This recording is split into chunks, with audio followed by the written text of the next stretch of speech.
Hey, what's up, everybody? If you've been off this summer sipping margaritas and traveling like me, and you happen to miss last week's episode of the Weekly, don't worry, I got you covered. Let's go. So this week, we're looking at robotaxis taking over city streets.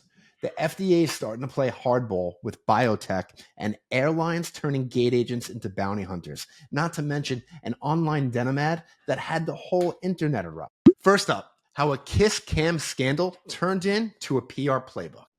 Now, unless you've been living under a rock, you probably heard about the disastrous Jumbotron moment at the Coldplay concert.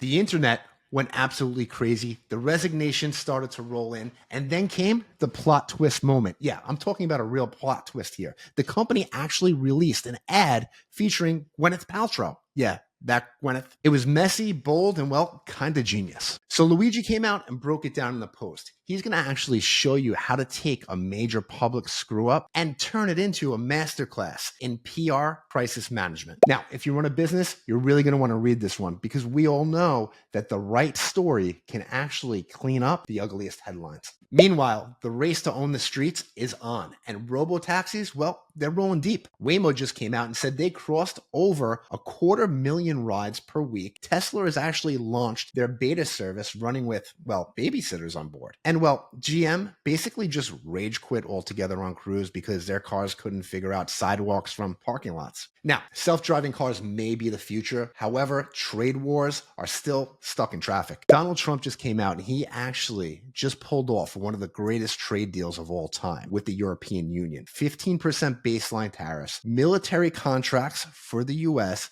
not to mention $750 billion in U.S. energy getting shipped overseas. The Donald's basically coming out and saying, well, buy our gas and we won't wreck your car industry. It's actually the biggest trade agreement Trump has rolled out yet. And well, it's not quite the Marshall Plan, but it actually is the end to the original one. If for nothing else, it's a reminder that economic diplomacy is alive and well. Well, just with more steel quotas and, well, fewer hugs.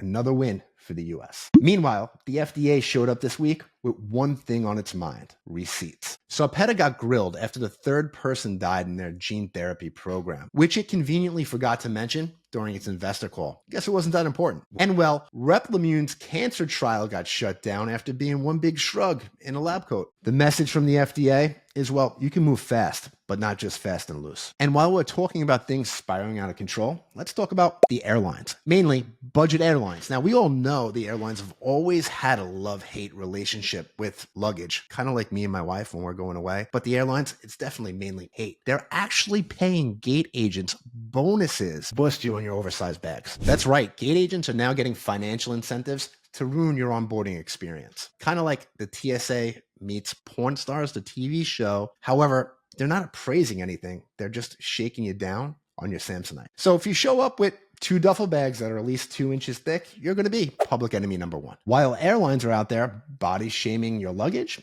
well, governments out there are asking you to carry something entirely different, like a baby. China's actually handing out $500 a year if you have a baby to avoid their massive population decline. Now, this is kind of strange because they had a one-child rule for how many years? I don't get it. Now, one of my favorite topics, let's talk money. Congress has been taking notes because Chairman Williams just introduced the INNOVATE Act. This bill's aimed into pouring more money into the hands of small business owners through research and development, reviving the SBIR and STTR programs. Translation: free, non-dilutive equity for founders that are out there building, well, really cool shit. It's all about boosting American manufacturing and, well, locking down intellectual property. It's about to pour some more money into small business from the private capital markets and, well, create a better innovation scene. So if you got a big idea and you're tired of kissing up to VCs, this may be your moment. And for now, some quick hits around the web.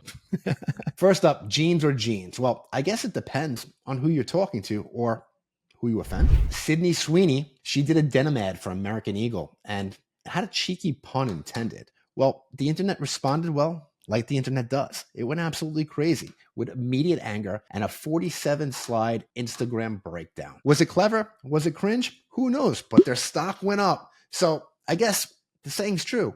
All publicity is good publicity. Anyway, while the internet was out there canceling jeans, let's talk about a word that somehow built a 140-year-old brand without even trying.